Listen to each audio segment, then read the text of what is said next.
Back on the Boulevard, Thursday, March 9th. As always, here to prove to you there is no such thing as football season. XFL Week 4 on tap.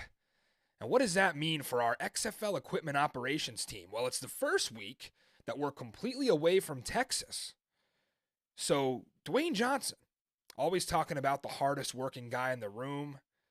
Salute those XFL equipment ops teams. 700 miles is the quickest trip from HQ. They have to load those trucks up and haul ass from Arlington all the way to St. Louis, Missouri, including a couple other cities that we'll get to. But you see them on Player 54. They highlighted those guys. We salute to you. We could not have year-round football without you. So wanted to give you guys a shout out. Matty Fresh here with you tonight in our control room, the producer, the director, the owner of our humble abode we call Studio Z. Chris Zook, you were a game-time decision last week. They said a lower body injury, but you're cleared for contact tonight, I assume. Back in the saddle. We might have to get into that story at some point, but we got a loaded show tonight, so no time for it. On tonight's show, is this the week that we will see some upsets? We see large numbers across the board in XFL Week 4. We saw a 9, a 6 out there. I think I saw a 4.5. These are bigger spreads than what we're used to. These games have been real tight. So is this the week that one of these favorites get caught sleeping?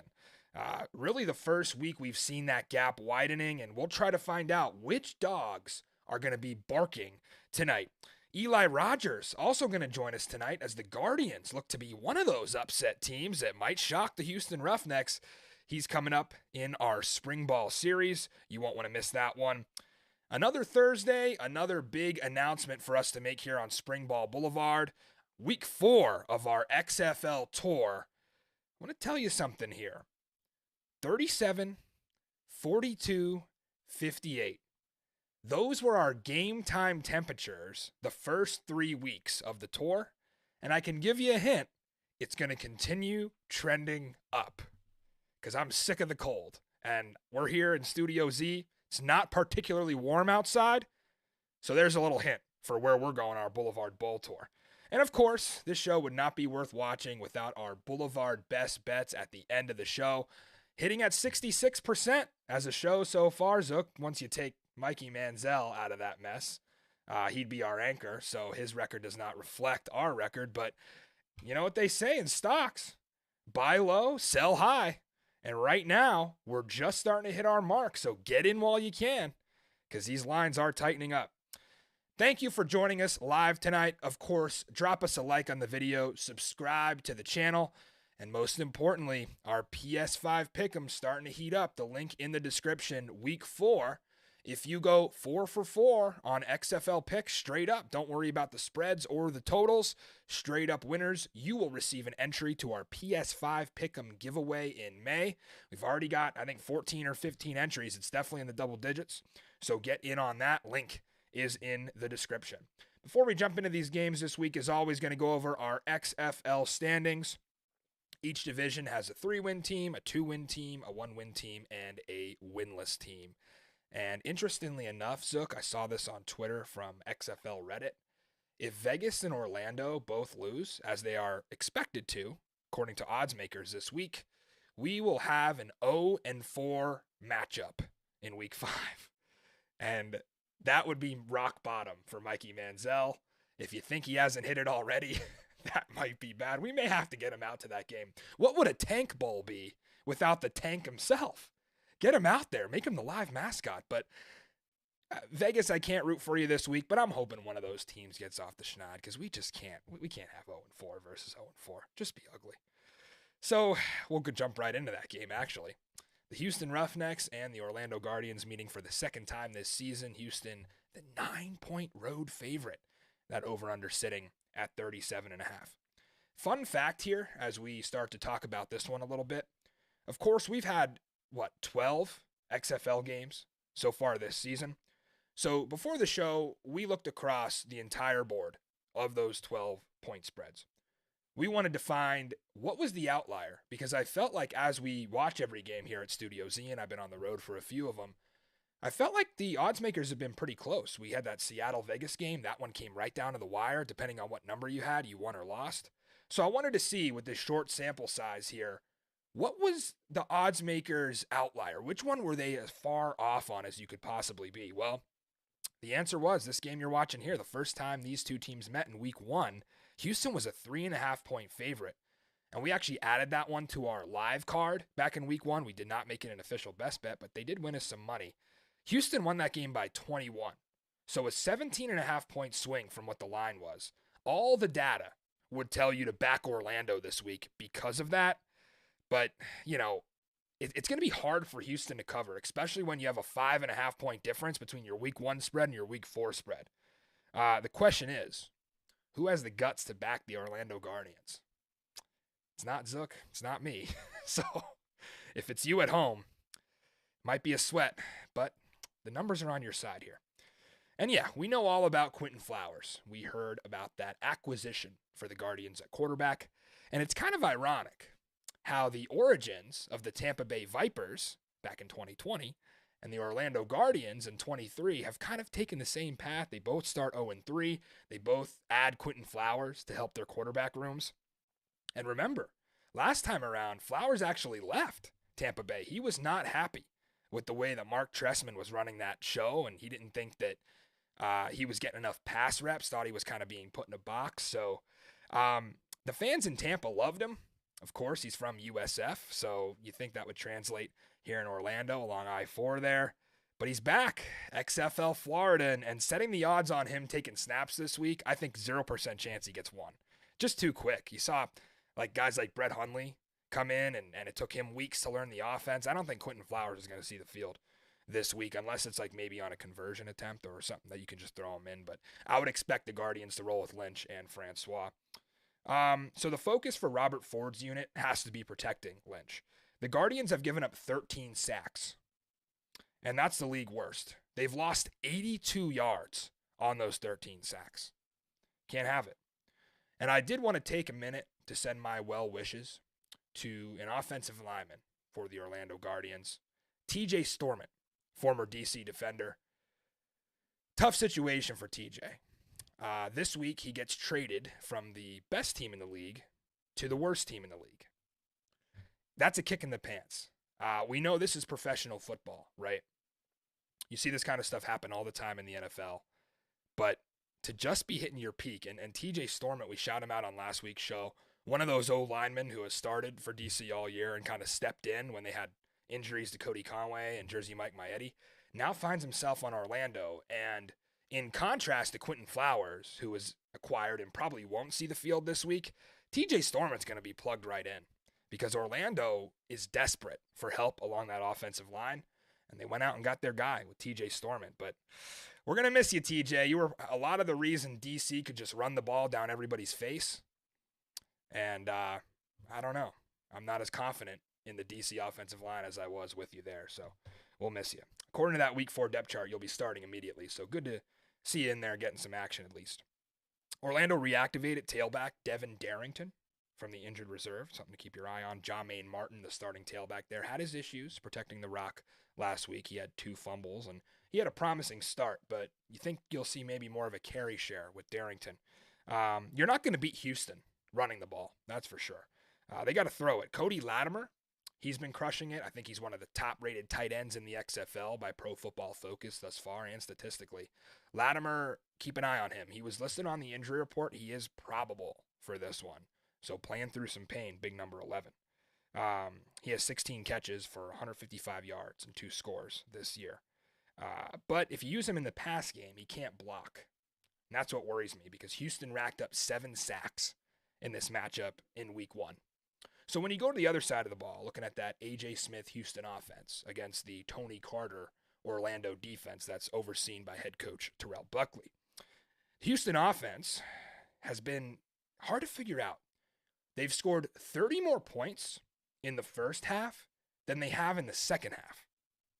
That's too wide of a margin for me. Something's wrong with this team in the second half. And Zook and I were talking about it, and we think it has a lot to do with getting conservative. So I think that play calling has to change. Full throttle, all gas, no brakes for the Houston Roughnecks. That's what we want to see. That conservative play, it almost cost them last week. They had San Antonio down on the goal line. They had to stop them 4 times from the 1. Early candidate for most underappreciated player in the league is Max Borgi, the tailback for Houston. He's a running back in an air raid offense, and he used to run that at Washington State when he was with the late Mike Leach. Borgi listed on the injury report, but he was a full participant in today's practice, so we expect him to play. He is 3rd in the league in rushing, and he's tied for 1st with touchdowns. Not too shabby for an offense that likes to air it out. So the pick here, Zook, as always, the Houston Roughnecks. I think this will be closer than the experts expect. I could see it maybe being a 10-point game, but I think we both talked about this, and you want to lay the points with Houston, but something just kind of scares you away here. What is it for you that you know Houston's going to win, but you're not totally sold in the 9? It is. On the road?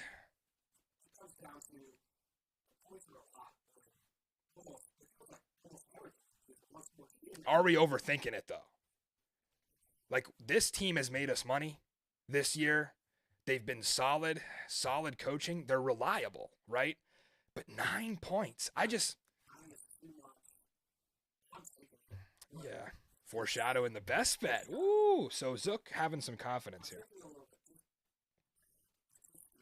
It does me as well, but I don't have the balls to back Orlando. I would love to. And speaking of Eli Rogers coming up, he gave us a few reasons to, but it's a hard sell at this point. They covered last week. They were plus 8.5. They lost by 1. Mikey Manziel's not going to take that chance because the Orlando Guardians didn't call him. They signed Quentin Flowers instead. So, Mikey, you're not player 54. You might be player 540. So a ways to go for Mikey Manziel to find his way on an XFL roster.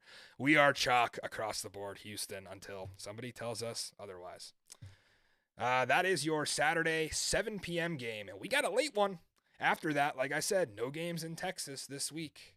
The Seattle Sea Dragons. Chris Zook's fighting Jim Haslett Sea Dragons. The over-under here, 40.5. One of, I think, 3 totals this year so far that's gotten into the 40s. Seattle, the 4.5-point home favorite. And this was the Sharps' favorite line of the week. New life for those boys in orange and green. They opened as a field goal favorite on Monday. And I refreshed the page on DraftKings about 10 minutes later, and it already climbed to 4. Then I ate my lunch, and I came back in an hour, 4.5. So this number got bet up. So if you got 3, congrats. You got a sexy number because I wouldn't take this at 4.5. And I'm not comfortable going back to the Seattle well. I'm going to tell you why here. I remember I bet them last week. Juice Ellison. Morgan Ellison, as some of you know him. We're going to start calling him Juice because that's what he goes by on Twitter, and I think that's far more cool than Morgan. So we're going to call him Juice. He's banged up, dealing with a knee. Latest injury report said questionable. Was a limited participant in practice. Listen, though, he's a tough guy. We learned from Josh Lewin's XFL Week in Review podcast that he broke both of his legs in high school. He's also played rugby. Surprise, surprise with the way he runs. I don't think people realize how much Juice Ellison means to this offense, though. Brendan Knox, remember, he was featured as the main tailback in Week 1. He's been placed on injured reserve. So without your 2 tailbacks, if Ellison is banged up or can't go, what do? Do you call Marshawn Lynch? Get him out of retirement, Zook? I mean, you don't have many options. They did go out and sign Darius Bradwell. If you don't know him, he's a 3rd-year pro out of Tulane. He was a 1,000-yard rusher there in 2018. But this is a different offense and hard to learn if you didn't go through training camp. So I don't think he'll be ready to go right away and jump right in. So I assume you're going to see TJ Hammonds in there. This is a guy that Jim Haslett pointed out in the roundtable before the season. He's kind of their gadget guy. Here's why I don't love Hammonds as your full-time tailback. Number 1, it takes him out of the passing game where he could be effective. Number 2, he's 5'10", 190 pounds. And if you're San Antonio, you're coming for Ben DiNucci. They're one of the most aggressive teams in the league with that Jim Herman blitz. I don't trust TJ Hammonds to stand back there and pass block for Ben DiNucci. So that could be trouble. Morgan Ellison, great pass blocker. Brendan Knox, another big-bodied tailback. San Antonio Brahmas leading the league in tackles for loss with 23. So you could see where this would be problematic. And we get it. Ben DiNucci, in his own right, he's pretty slippery. He's more mobile than he gets credit for. Delonte Scott, starting defensive end for the San Antonio Brahmas, will be out. He has a concussion. I think that Houston game was really a chance for the Brahmas defense to get up to par here. You basically get the same offense in back-to-back weeks. Remember, A.J. Smith and June Jones are connected. A.J. Smith was under the tutelage of June Jones in 2020. So you're getting a similar offense here. That's something to keep an eye on. I don't think that San Antonio will give up all those scores through the air again that they did last week. I could see DiNucci getting 300 yards, right, just based on this scheme. But I would take the under on the player prop of, if it's set at 2.5 touchdown passes, I would lean under. And you probably get a plus sign for that if that's out there. Tenny Adewusi, starting safety. He's leading the league in solo tackles for San Antonio, so promising there. Listen, Seattle still has the edge. I'm never going to say their offense doesn't have the edge, especially when you have June Jones and you're going against Josh Gordon and Jahcour Pearson, who both lead the league in receiving on the same team. It's a bigger challenge than you would imagine this week for that Sea Dragon offense. This defense under Jim Herman in San Antonio has not been scored on in 35 minutes of football. Remember, they held Houston scoreless in last week's game in the second half. So they're solid, and they're banged up. Like I said, the Scott twins are out, and they've got some injuries to some of those guys in the front seven. But it'll be a challenge, and if you're betting this game, you're not looking at this side because you know what you're going to get from Seattle offense and San Antonio defense. This is the side you look at. The San Antonio offense against the Seattle defense. This is where we find the edge in this game. The Brahmas offense will find you a way to lose money if you're betting this game. And if you don't believe me, watch the tape. This offense is lifeless. What did they need in week 3 against Houston to set up their scoring drives? A long kick return on the opening kickoff set them up at the plus 30. They scored their first touchdown. It was a PI on 4th and 5 to set that one up to TJ Vasher, who's out. He won't suit up, so that's another key. The San Antonio defense denied Brandon Silvers on a 4th and 1 quarterback sneak. Excellent play. They get it back down by 9 with an entire fourth quarter to work with, and they throw a pick 2 plays later. You can't count on this offense. It's Jack Cohn trying to force it. Your defense comes out again after Cohn throws that pick, and what do?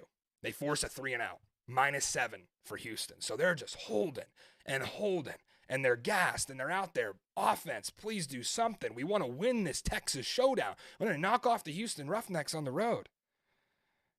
They start at midfield. They get down to the plus 16. They draw another PI call. So you're at the 1-yard line with 4 shots at it. You have 2 240-pound tailbacks in Kalen Ballage and Jacques Patrick. This offensive line has been awful.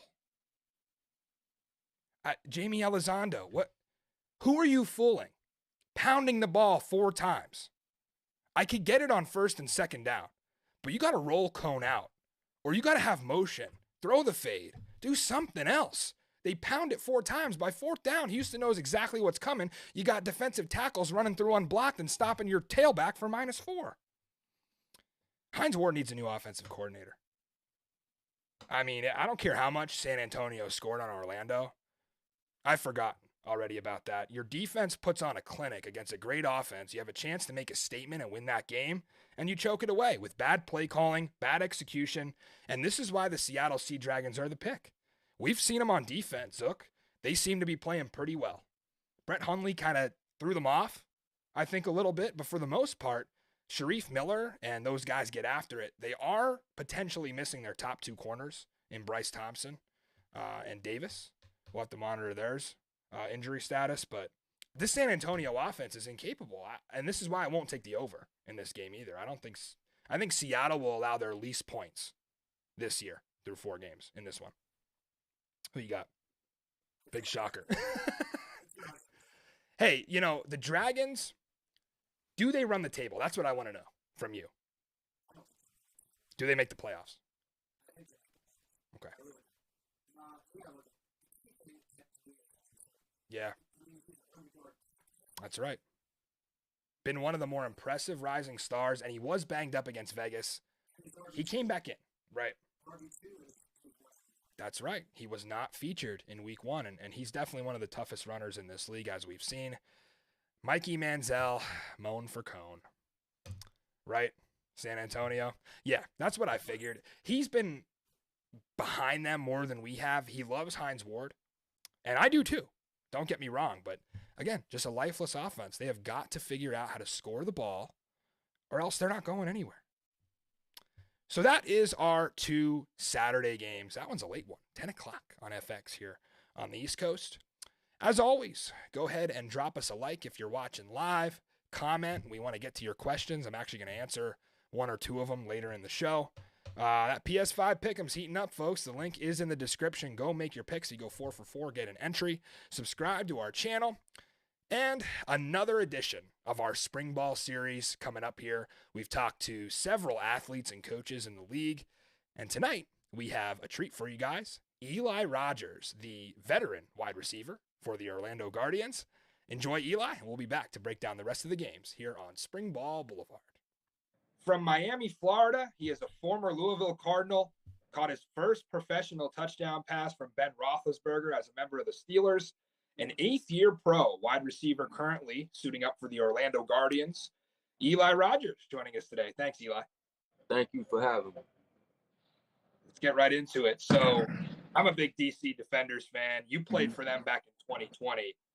In the first game of the XFL 2.0 season, you balled out, and you're a name I'll never forget because of that. What have been the main differences in that iteration of the league versus coming back now 3 years later? Some of the key things that might be different on your day-to-day playing in this league. On my day-to-day plan? Yeah, and just in general with this league, like, does it feel the same? Is it familiar to what you did 3 years ago with DC, or does it feel different this time around for you? Well, yeah, it's definitely similar. I think they're following like similar rules and things of that nature. As far as like the major difference, I think what Danny Garcia and Dwayne "The Rock" Johnson has done as far as like exposure and television deals and things of that nature. I think that's the major difference. You know, we're on ESPN, Fox every week, and you know, it's really good for the players. What is it like to play in the hub and then have to travel every week? Obviously, something a lot of people may not have understood is you guys playing Arlington last week, technically a home game, right? Because you're staying where you practice. What has that kind of been like versus 2020, where I think you guys stayed in your home city? Yeah, it's different. You know, it's different. All 8 teams are here in Arlington, in Dallas, so we're pretty much traveling every week. Um, It's like you said, the last home game. The last game felt like a home game because we're literally 10 minutes away from the stadium. You know, but it's an adjustment. At the end of the day, it's football, and you know, if you love it, it really don't matter to me. Yeah. Absolutely. So getting into this week's game a little bit, obviously you guys have seen the Houston Roughnecks once already. What kind of advantage does that play when you know kind of what they threw at you the first time around to help correct some of the mistakes you made in week 1? Well, it helps a lot. You know, we already know what to expect. You know what they play. We're familiar with the players, their tendencies, and also they play other games, so we're able to see that they do similar things to all the teams. So, you know, this game plan is very specific. You know, should be a lot of opportunity out there as it was the first game. Um, I believe we're a lot more polished now as a team, and I think we're going in the right direction right now also. So it should be an exciting game. Yeah, I think a lot of people would agree. You guys were 8-point underdogs last week against Arlington, and they were way off. It was a close game, could have gone either way. Yes, sir. So I think that just in general, as you guys continue to go on, a lot more respect will be given to the product that you're going to put out there. You got the chance to score the first touchdown in Orlando Guardians history in Camping World Stadium. What was that kind of like to come back to Florida? Obviously, you're a Miami guy and playing your home state there in week 2. Yeah, man, that was awesome, man. It was a great feeling. Um, Pretty surreal, like you say, making history. Uh, that's why I celebrated. Just wanted to get the fans involved to, share that history with them. Um, I had a lot of family there. Uh, brothers, cousins. So that was pretty amazing as well. Yeah, and speaking about how you're a Miami guy, Lamar Thomas, obviously your position coach here, Mhm. was he the one that kind of facilitated bringing you to the Orlando Guardians? Do you have a good relationship with Lamar? Yeah, absolutely. He was the one that was in contact with me constantly over the recruitment process, the draft process. I was supposed to be drafted, but there was a situation going on with the league or whatever. So, but he kept me motivated, kept me in good spirits, and he really wanted me here. So, I'm so thankful for Lamar, Coach LT, and I owe him a lot for this opportunity. Yeah, obviously a bond there, both being Miami guys, I'm sure. Mm-hmm. We've seen your dedication to the game. You spoke on it before, saying if you love football, doesn't really matter that you have to train during the week in Arlington and then fly out. You just love the game. Uh, we saw that with you back in 2020. You went and suited up just days after your mother passed away. One of the greatest stories to come out of XFL 2020. Um, what is it like when you got like 22-year-olds on this team and all the things that you've been through now as an 8th-year pro and a veteran to kind of be that leader and show them, hey, you might think this is the way it goes when you come in, you start playing pro right away, but here's what you're going to go through just to get a sniff at the NFL. Do you kind of lead them in that way? Oh yes, sir. Yes. I try to educate them on what it takes and give them all any type of knowledge that I have um, at the position and just in life itself on that role. So they come to me often, and I'm appreciative of that. It's a new space for me, but I appreciate it a lot, and I accept that. You know what I mean?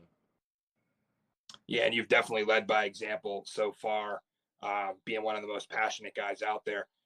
From kind of an X's and O's perspective, what's different about this offense than some of the pro offenses or even a college offense at Louisville that you played in? Does it feel different to you, or can you just kind of pick it up right away and run with it? Yeah, it's just football, man. Concepts, and getting open. So like it's not much of a difference. Uh, you know, um, RPO, spread offense, whether it's West Coast, we get in the backfield, I formation, run the ball. It's just running, blocking, catching the ball, scoring touchdowns. That's about it. It's no difference though. Now in the So at this CFL, point, that's a difference. yeah, That's a difference. right. I'm sure you've been through that too.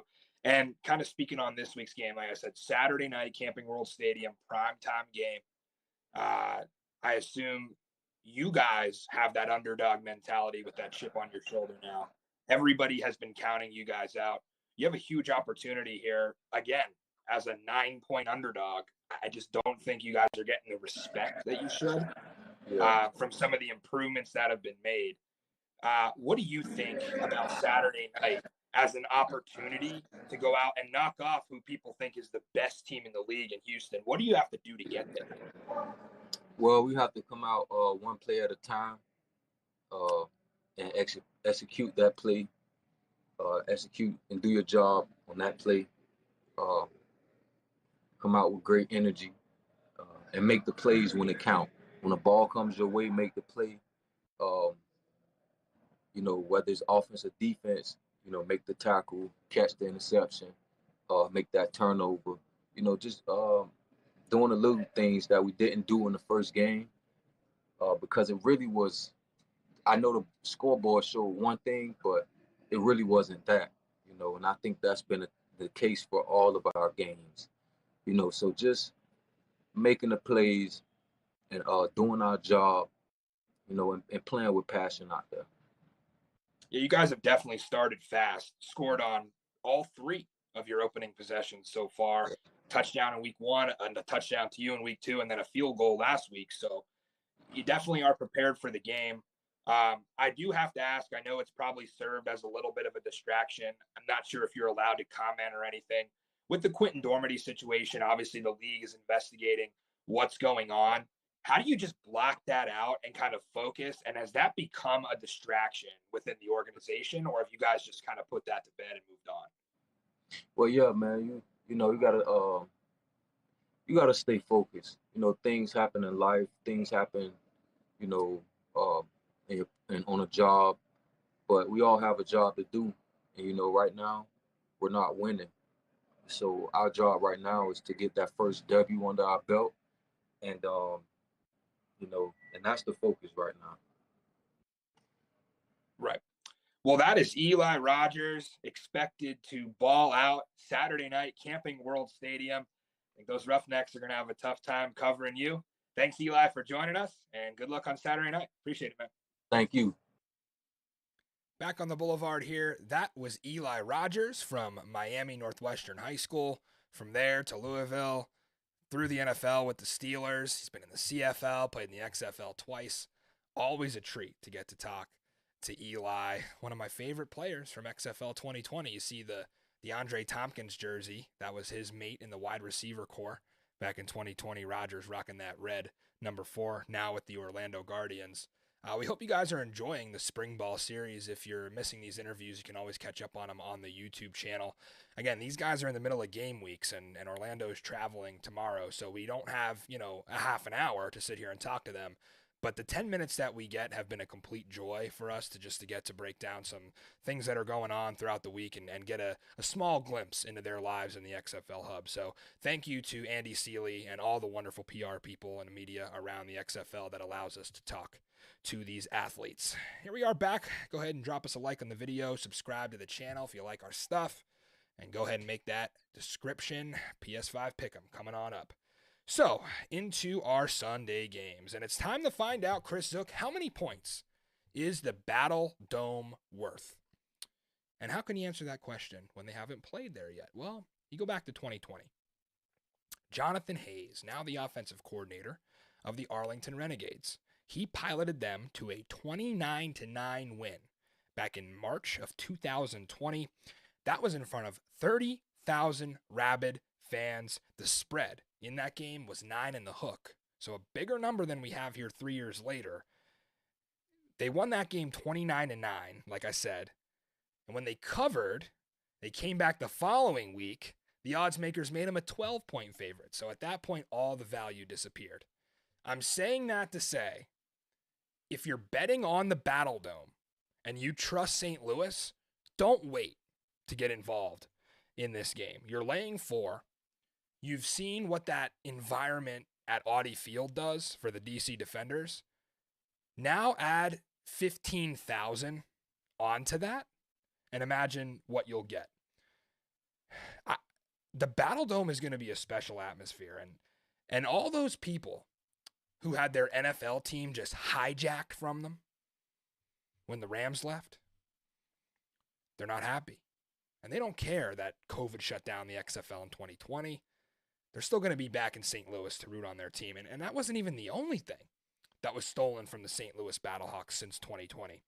Bob Stoops, now the head coach of the Arlington Renegades, employed their damn head coach, their offensive coordinators. Think about it. Who else? The kicker and the punter? Marquette King and Russolino were over here in St. Louis. A handful of other guys. Will Hill. So, if that's not enough for you, St. Louis just lost a game that they should have won. They could have won, where their quarterback got smoked on the last play of the game on that 4th and 15. That fired them up enough to start a fight before they got back on the plane to go to Arlington. How do you think they feel now? Pissed off. You think those guys didn't hear A.J. McCarron's diatribe to Dean Blandino and the XFL officials in the post-game press conference? You think Anthony Beck doesn't have them feeding off of what went on in D.C. and using it as motivation? Their starting left tackle got suspended 2 games for defending his quarterback. That is the kind of stuff that guys use as fuel. And I would not want to be the Arlington Renegades heading to St. Louis this week. You won't find a more motivated team in the XFL than the Week 4 edition of the St. Louis Battlehawks. So let's break down the matchup. That Arlington offense against the St. Louis defense. How will Jonathan Hayes try to spoil the party in St. Louis? Here's a start. Gain yards and score points. Something Arlington has had trouble, frankly, with this year. We told you Monday, 8th in passing, 8th in rushing, 8th in touchdowns. They have less than 360 passing yards. Ben DiNucci had that in 1 game. This guy, Renegade Cade, comes rolling into my replies the other day. And he tells me that the Arlington-Houston game was rigged. I love it. This is what we need in the XFL. We need these fan accounts who just come at us with the most ridiculous stuff. I think sometimes the XFL Twitter accounts are a little reserved. Outside of my guy from the Vegas Vipers, Dylan Mooney, he knows how to stir the pot. I want to see you guys going at each other. Renegade Cade, maybe he should be hired to take over Arlington's social media. If you need any ideas, you can always YouTube The Rock bullying people for 9 minutes. Masterclass in how to chirp. So let's get back on topic here. If that Arlington offense decides that they want to play villain and completely spoil this home opener for St. Louis, Jonathan Hayes is going to need to put on a clinic here. They have the talent to do it from a play calling standpoint and from the guys on the field. I did watch Kyle Sloter when he played in the B League in Birmingham, and he's more than capable. Sal Cannella was his favorite target there. He could ball out. They just got another wide receiver, Javante Payton from Orlando. They have Jordan Smallwood. He flashed his hands in week 1. It starts and ends up front in this matchup, folks, and I was pretty foolish to say before the season that Arlington had the best offensive line on paper. They have not delivered. Coach Jaime, got to get the guys fired up now. This is a big one, and that crowd's going to be loud. You got to make sure your guys have their timing right. There are definitely holes to be exploited in this Donnie Abraham St. Louis defense. In fact, we saw DC score 34 points, not all of them on offense, but they had 3 offensive touchdowns. That's as many as Arlington has scored all season. So it's time for the Renegades to figure something out here. Flipping sides of the ball, we go to the St. Louis offense against that Arlington defense. Here's what I'm the most torn on when I look at how this all aligns. How will the officials react to A.J. McCarron's message from last Sunday? There's 2 ways that you can look at this. I don't think there's any in between. Either he becomes the Aaron Rodgers of the XFL and starts to get every single call because they want to promote him as the face of the league and protect him, or they bury him. And it gets even worse. He talked about no DPIs. He talked about no late hit calls. Will the officials go on revenge for what was said about them? I don't think they can afford to. They don't have that kind of leverage in this league. I know sometimes you've heard about NFL officials. You got to get on their good side. If you're a rookie, you're just not going to get the calls. But they don't have the leverage to do that with A.J. McCarron. This league from the very top is promoting quarterback play. And A.J. could very well be the face of that here in year 1, even if he is a one and done in the XFL. So I think A.J. is going to start getting his calls. It's not going to fall on deaf ears, what he said. So you're welcome, St. Louis fans, for asking that question in the press conference, because otherwise he never would have got to say it. He would have just thought it in his own head. They got to run the ball better in St. Louis, but I think that you're going to see explosive plays. And that's why this 36.5 number is a little low to me. I think St. Louis could go for 30 points here. I know Arlington's defense has been impressive. They've recovered a ton of fumbles and caused chaos up front.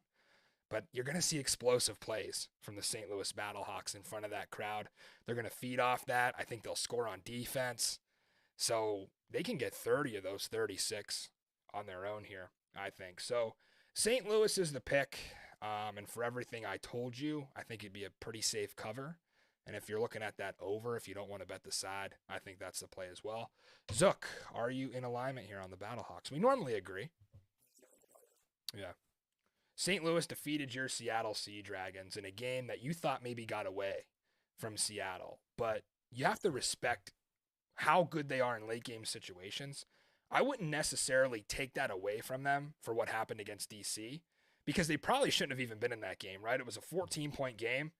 And they force a fumble at the 1 yard line. All of a sudden they have life. So they technically did come back in that game as well. Yeah. 4 of them last week. Yeah. Mm-hmm. That's not like them. Yeah. Yeah. Right. Mm-hmm.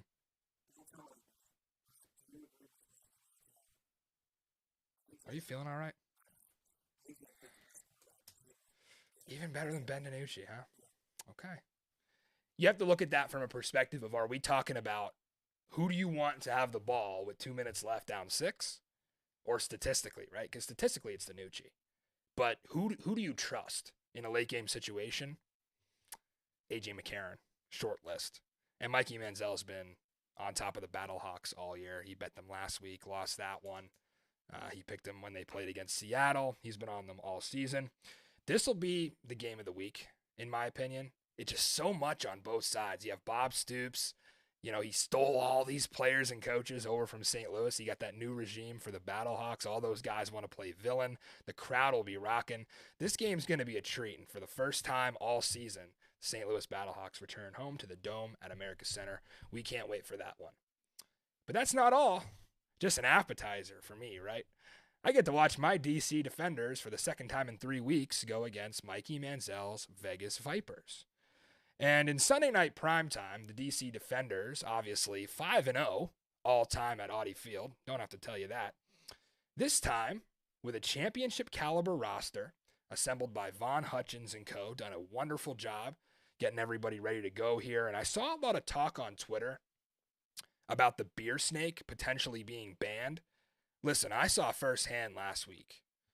At the end of the game, cups went flying through the air. I figured that would not be good for the future of the beer snake, but it doesn't seem to be the case. All the DC social media accounts were pushing it in the ticket promos this week, and maybe they assume that crowd is going to be more under control because we have a Sunday 7 p.m. game. Listen, we all know that's not the case. And the best way I can describe that Section 137, it feels like a college park frat basement. So these aren't people that care about how they feel on Monday morning. These aren't people that have to go take care of their kids and put their kids to bed. It's going to be just as rowdy as it was. You saw the lemons flying, launching during Seattle game. That was a night game. I don't know if they'll get to 16,000, right, because you rely on a lot of those families coming to fill that. But Section 137 is going to be as lit as ever, and that will be trouble, as it has been for every team for Brett Hundley and the Vegas Vipers. The first wonder of the XFL world is that Section 137 beer snake. We'll see which ones we can add to that. So breaking down this matchup, let's find you the edge. Where do we go? Where do we bet on this one? The Vegas offense performed better all around against Seattle last week. This is exactly what you would expect from a spread offense that finally got some dry grass underneath their feet, didn't have to play and slinging in the rain and the wind. Brett Hundley is in, Luis Perez is out. No shock to anybody. I'm surprised it took as long as it did for that change to be made. And Vegas did improve in the run game, and a lot of that was on Hundley. You've rewind the show 2 weeks ago. I said, Brett Hundley, over 1,800 rushing yards in college at UCLA. It's a dual threat guy, big body guy, can run the ball better than Luis Perez. And they ended up gaining 8 first downs on the ground. They had 2 all season up to this point, so that was huge. And of course, I'm going to end up laying the points here. I know, spoiler alert, I'm going to do that all year until they prove otherwise. But remember, if you're looking at the Vegas side, Francis Bernard, who's been the quarterback for that Greg Williams defense at middle linebacker, suspended for 2 games for his actions in the post-game brawl on the Donnybrook that went down at Audi Field. They also lost Gabe Wright. He's another member of that front 7. So Vegas may be able to run the ball here with those 2 run stuffers out. And in rematches in any sport, right, whatever you're looking at, you always expect the team that lost to come out and outperform the way they did in the loss, right? Because it normally can't get any worse. The forecast looks awful again in DC. 37 degrees and rain. So that plays right into the defenders' hands. They want to run the ball, obviously. 42, to me, they missed on this total. And again, I will never take a DC under. But if you're looking at totals similar to that Arlington St. Louis over, this could potentially be an under with this bad weather coming in. Remember, we saw 18-6 last time these two met. Both teams did just have their total sail over, but again, good weather had a lot to do with that. DC did set the record for most XFL points in a game. Brett Hundley, keep an eye on him. Limited in practice this week with a thigh. We saw him play through that against Seattle. Actually happened during the game, and he stayed out there and took them right to the end. The Sharps would tell you that DC has been scoring too much on defense, and that's not sustainable, right? You're not going to get a pick 6 from Michael Joseph sitting in cover 2 running down that away sideline right up into the heart of section 137. Literally looked like the same play against Seattle and then against St. Louis. You could freeze frame that. The only difference would be one was under the lights and one was during the day. Otherwise, literally the same exact play. There's no way it happens 3 times. That's what the odds makers would tell you. I think Michael Joseph and this DC defense capable of creating turnovers. Remember, Jamal Brooks is a guy who's going to need to step up for the defenders. He's going to be replacing Francis Bernard, going to be the captain of that defense. And he came through in week 1, forced that fumble from Ben DiNucci, who had a walk-in touchdown to put DC at 0-1. Huge swing right there to end up 1-0. That was credit to Jamal Brooks. This team has persevered through all the training camp injuries that we thought would affect them. Remember, Jazz Ferguson and KD Cannon, the top 2 receivers on this defenders team, moved to the IR after training camp. Kahale Waring was a big 6'6", 250-pound tight end out of San Diego State. He's on the IR. And then during the season, Jersey Mike, the center, Cody Conway at left tackle, Ty Clary, the backup center, all injured. Now you got the 2 suspensions on defense between Bernard and Wright. How will they respond? I think the same way they have all year. Next man up. Reggie Barlow, BCD. They don't blame, complain, or defend, right? They play ball. That's that Reggie Barlow mentality. Now, we had a question come in from a viewer.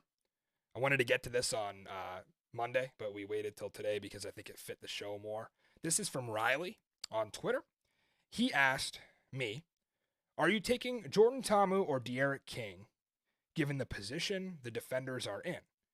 Do you believe it's not a battle of just who, but when those players take over the offense? It's a great question, Riley, and I think you could look at this from both sides. Both players can run effectively, but they can also both pass. They've both thrown a touchdown pass. They just did it last week. It's not a situation like they have in Houston where it's clearly Brandon Silvers throws it, Cole McDonald runs it. I think both guys can pass and run here. So Jordan Ta'amu's the starting quarterback of this team, and I don't think that should be questioned. Why would it be? They're 3-0. If DC is trailing by a score, I think Jordan Ta'amu needs to be in because you got to throw the ball, right? If DC's up a score, De'Aaron King needs to get in and get his snaps because that's the perfect time to start running the ball. And I talked about, getting conservative like Houston does when you're up a bunch. DC can run it better, so it doesn't matter. They have proven that if they can get up a score and they can get to that pocket in the game where they're going to be running the ball, it's going to be effective. They've outgained the league by over 150 yards on the ground so far. Fred Keiss loves to run it, and you knew this after we talked to him, and he's been coaching 40 years with the same scheme. But I don't think you're going to throw quarterback 2 in there when you're down in a game unless Jordan's injured. So great question, Riley. I know you're a big Defenders fan. Thank you for sending that in. If anybody else has questions like that, hit me up, Matty Fresh TV on Twitter. You can comment on the video as well. We'll try to get to a couple of them a week. No surprise who the pick here is for me. The DC Defenders for the 4th straight week will make it 4-0 in Audi Field, and I cannot wait. The Snake back under the lights. Mikey Manziel will be a no-show, I'm sure, again. No Vegas fans are traveling to this one. Let's be honest. Who you got, Zook? Every time you say that, you're so, like, irritated. You got to get more excited. This is good football, Zook. Come on. Best team in the league. Nah, he can't get behind it. I would like to see Zook's power poll at one point this year. Who will Zook pick when Houston at 5-0 plays DC at 5-0 on Monday Night Football? March. See, DC could come out and win this game 62-0. You'd still pick Houston. What is it? And what is it about those Vegas Vipers that Mikey Manziel still continues to believe in? What's the punishment this week? We shouldn't give it away. We got something in mind. This would be the 3rd straight week for Mike. We saw him in diapers and his binky. We saw him in the Seattle Dragon green and orange. Painted his chest for man-to-man last week. Will he make it 3 straight? Yes. This one, we got to outdo ourselves here. Because I think this is the last one we'll get until week 10. So he's going to get a 6-week break, which is, I think, more than enough for him to recalibrate. So we're going to hammer him this week. Yeah. It's got to be something with, like, lemons, or we got to do something. We have something in mind, but we have to get the other party to agree. And obviously, we don't want to get kicked off of YouTube here, so that's something to keep in mind.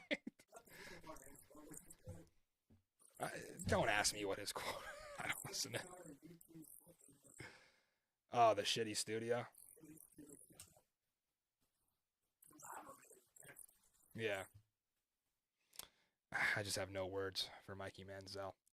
On to our Boulevard Bowl Tour, and what a run we've had so far this season, the last 3 weeks. We got to meet the Rock in Arlington.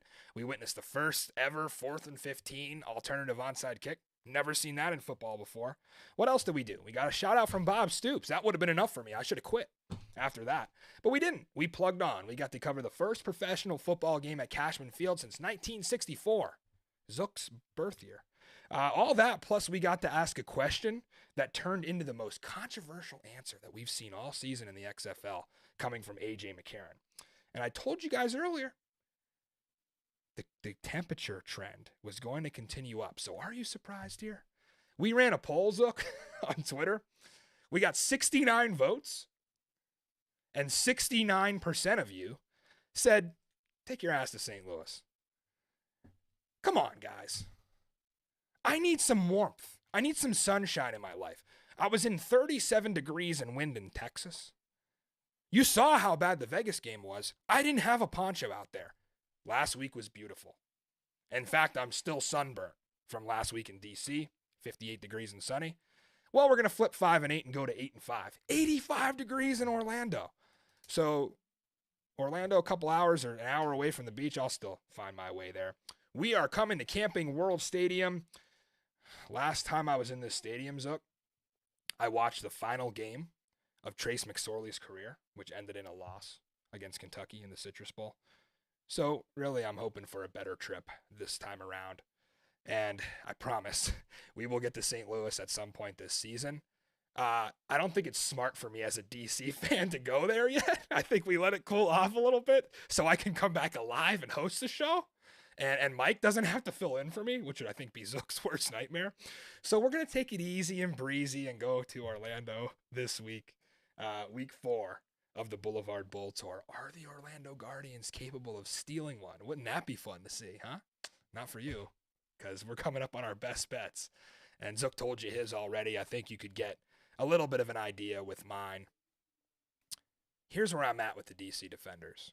I won't stop betting them until they prove me otherwise. This team's 3-0 against the spread. We caught him as a dog twice. Had him as a favorite last week. They cover that number. I'm not hopping off the train now. How could I? I'd be so mad at myself. St. Louis -4. We broke this game down earlier. Listen, I was waiting on injury reports to come out of practice. Here's the key. Juwan Bushell-Beatty, the right tackle there in St. Louis, was out on Wednesday's practice. He practiced today. I'll tell you why that's huge. The left tackle, Jared Jones-Smith, is out with a suspension. And you can't afford to have both your tackles out. So I'm encouraged. I hope Bushell-Beatty will get to go. Brian Hill is going to play. I know Marcel Aitman was moved to the IR, but again, between Hakeem Butler and Austin Prohl and Darius Shepard, I think they have more than enough threats in the receiving game. Giovanni Haskins. And A.J. McCarron's not happy. And if you're looking for a bounce-back spot, this defines a bounce-back spot. Zook going a little bit different. He's going to ride a team that continues to cover like I am with DC. The difference is you're doing it on the road with 9. That's one score. In this league, that's one score. Key number.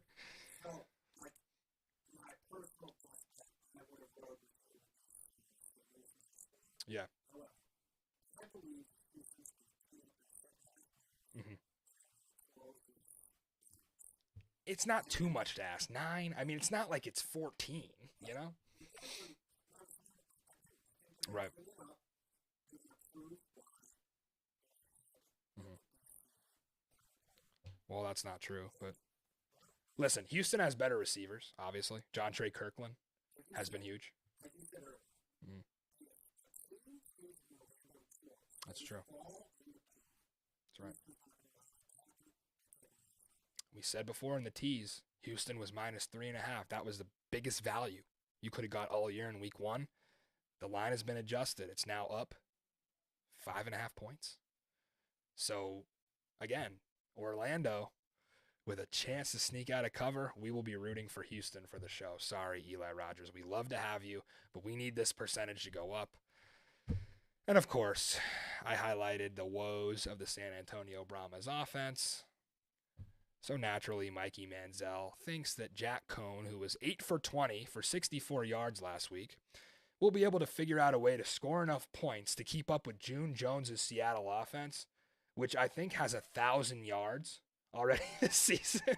So you're not keeping up with Seattle. I'm sorry, Mike. You can keep fading Zook all you want. It's not looking good for you. Do we even want to know Mike's record? I think he hit once. And you know what? The one game he hit, he didn't bet. He didn't bet. He, he finally learned his lesson and stopped fading me. Did you notice that? Fade me 3 weeks in a row. Now he finally got sick of it, right? Mike, what are we going to do with you? Catch man-to-man with Mikey Manziel on Mondays on Springball Boulevard. We have Piper's Parlay as well. You want to throw that one out there? Plus 410 this week. We like a couple of totals. We told Piper that this might be a week that you look at some totals because we've been not great at them, but we feel like that could adjust. So she heard us, and she took Arlington and St. Louis over 36.5, Houston, Orlando over 37.5, which are the two totals that stayed in the mid-30s this week. The other two went to 40. And Piper keeping that DC defender cap on, even though her dad, just sits here and hates on my team all day. His own dog has picked the money line. That's true. Piper does get a treat for every touchdown scored, especially this week. That is plus 410. We hit it in week 1. We came up 1 game short, and I think week 2 and 3. So looking to deliver another 3-legger for you.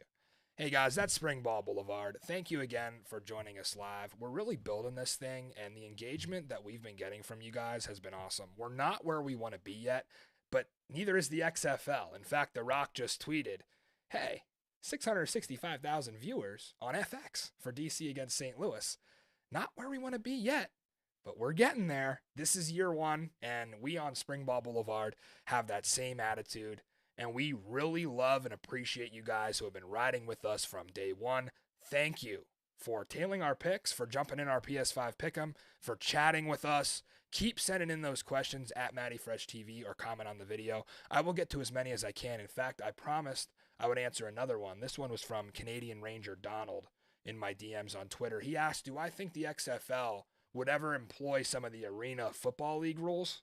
I don't think they have to. I think these set of rules that were developed by Sam Schwartzstein back in 2020 and are now carried on by Dean Blandino 3 years later, I think that this is a good set of rules. So if you're going to reform things, I think you look in the offseason to do that. But it doesn't need to turn into arena football. I think that, the XFL is more, if everybody looks at the rules across the NFL, the XFL, the CFL, I think most football fans would say the XFL has the best rules. So for Mikey Manziel out in Vegas, hoping to get off the schneid this week, for Chris Sook in the control room, I am Matty Fresh, and going into week 4, remember, there is no such thing as football season. We'll see you guys Monday. Enjoy week 4.